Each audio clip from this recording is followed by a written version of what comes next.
Hey everybody, High Lord Tamerlane here from Obscurities and Miniatures, giving you some weekly painting progress, where I prove that despite having a full-time job, children, and all the responsibilities that come along with adult life, I still manage to squeeze in some painting, and you have absolutely no excuse not to, because I can somehow manage. So, without further ado, we have something that has long been needing some paint, and they finally got it. These are 4 of the 5 Blood Warriors that came in the Age of Sigmar starter box. And I have had that Age of Sigmar starter box since it came out way back when. And they're not the most fantastic paint job, and I realized that I didn't paint the little tentacles on their bases. So that's going to have to get dealt with. But you know what? After all these years, they're finally done. You'll notice that there's only 4. That's because my younger brother painted one of them quite some time back. And they sort of kind of match, but not really. But they're all done. The unit is complete. I actually kind of like this guy. And then there's this dude. I don't know who's supposed to be the champion, if they're all champions, what the deal is, but they're done. Hooray! So we'll just get them hopefully back into focus. Back there in a sec. And let's see, what else do we have fantasy-wise? Not a whole lot, actually. Another of the Oathsworn Burrows and Badgers. This is my Squirrel Archer. Again, I'm sure somebody out there could do a nicer paint job, but you know what? Got the job done. Rangers of Shadow Deep, perhaps? Perhaps. Alright, what else? Oh, here's one. An Ogrin? Bulgrin? Something Rin? I don't remember which is which. I did a crappy job on the pants. I just went wild with the Agrax Earthshade, but you know what? I don't care. He's finally finished. I think I got this guy originally when the Shadow War Armageddon came out, which I don't think we've yet to play, actually. But, yeah. I'm pretty sure I got him to go along with some not AdMech, Imperial Guard stuff, and I just never got around to it. And it doesn't look like I really did a good job on his eyes, but I don't care. And to go along with him, we have the other version. Obviously, we got to have the hammer truncheon wielding shield dudes.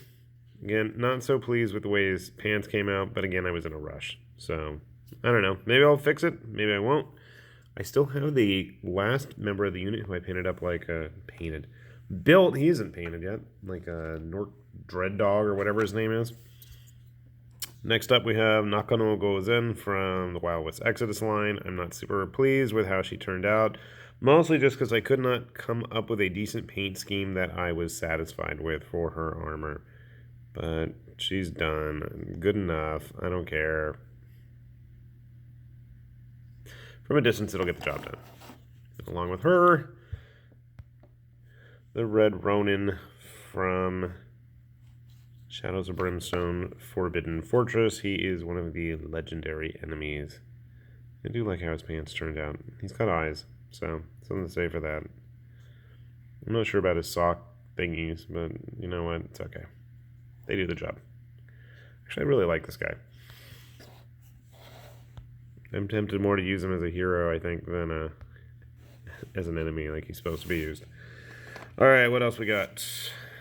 More stuff from the other side. I've got... That's not the other side. You can wait. So I got the first one of the mechanized infantry units that came with the big robot. Finding a decent paint scheme for these guys has proved challenging. Number 1, because there's no actual painted models that I've been able to find online. Number 2, because it's only the artwork in the actual rulebook that has any full body shots. So I finally got a hold of that, and I finally figure I can get that really rolling. My one gripe is that the color that I use for their skin tones kind of matches their pants. I'm not super pleased with that, but it gets the job done. I can't tell if they're actually supposed to have the kind of sawtooth pattern on both sides of their pants, because at least from the artwork for the mechanized infantry, it was only on the one side, whereas I know for their crow runners and the electrocutioners, it's across both, and they seem to have gotten some over there. Great. We'll just keep them from this side. Otherwise, they look pretty decent. They painted up really quickly. And then another figure from the other side. This is from the ECB Black Ops. A woman in a top hat and bustier with a shotgun and ray gun pistol and a gas mask. Because, yeah. Be cool for some kind of steampunk skirmish type game.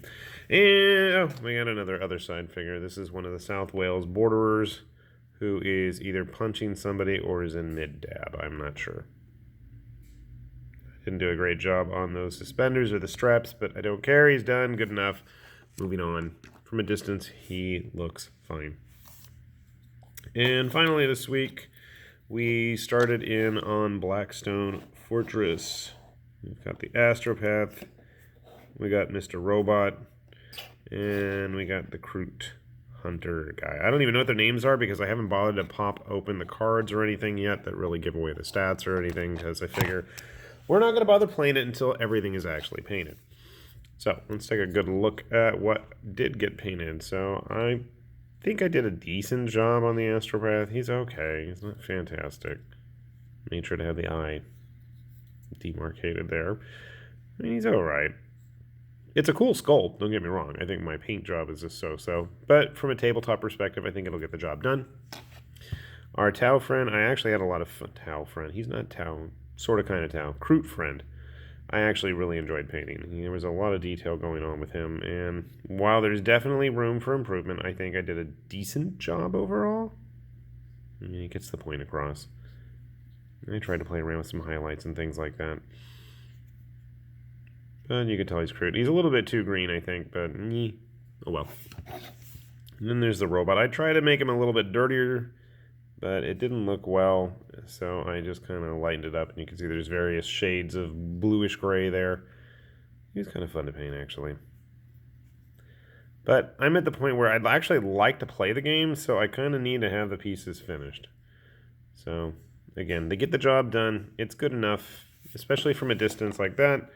I mean, they look pretty decent. So, a good-sized haul, and I remember, I'm pretty sure I said last week I didn't get much done because most of this had started last week, but they're all finished now. So how many is that? 5,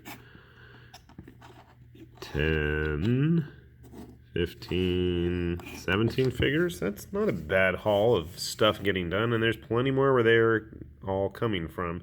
So, again, if I can manage to do this, and I've got just as much responsibilities as everybody else and a million billion things to do, you have no excuse. Get off your butts and start painting. There's no reason to achieve immortality, because we all know we all have those piles of shame. I am trying to work through mine diligently, as evidenced by these videos that I constantly keep posting. So whether or not you all are watching them, I'm going to keep it up, because that's about the only way it's ever going to get done. That said, this is High Lord Tamberlane from Obscurities and Miniatures saying thanks for watching. And wish me luck, because I'm going to keep on doing it. And so should you. Thanks for watching. Bye-bye.